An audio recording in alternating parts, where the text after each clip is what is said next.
Peter, you were raising something early on, and I just think it is, I know it's probably we're on the cusp of it not being relevant anymore because of the ages of the ponies, but there was a big dispute in the show jumping world a few years ago where ponies had been awarded a lifetime height certificate and had then not measured as ponies, as you were saying.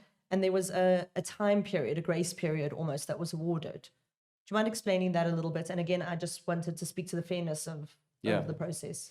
Yeah, so as I understand, and it was before my time as well, but as I understand that there was an agreement between the discipline associations in 2018, and this is actually still part of the rules in terms of pony measuring for SA show jumping. But the rule is that ponies that have not received a pony height certificate even before 2015, but was allowed to compete as ponies before 2015, will be given the grace to compete throughout their career and then until they retire. So ponies that, just to clarify that, so ponies that have a life certificate obviously would be allowed to, but also ponies that didn't get a life height certificate before 2015, but at that stage were allowed to compete. Okay. Yeah. And under what circumstances would a pony that's had a lifetime height certificate be called on to be remeasured? Is that a possibility for people? Well, that's a very interesting question. I think you should ask.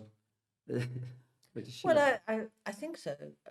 We've mentioned it before. In 1 year, you can have a year's age difference.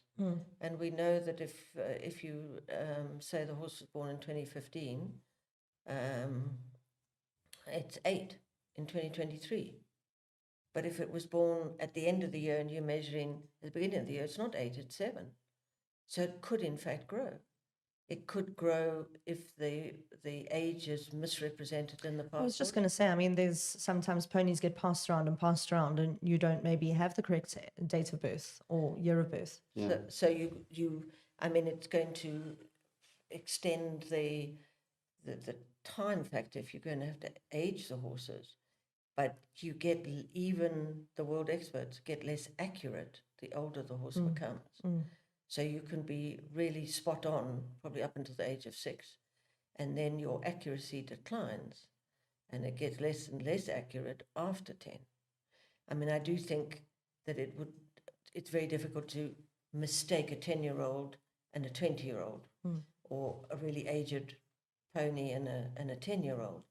But if it's a question of a year or 2 years, it is possible to make a mistake. Okay.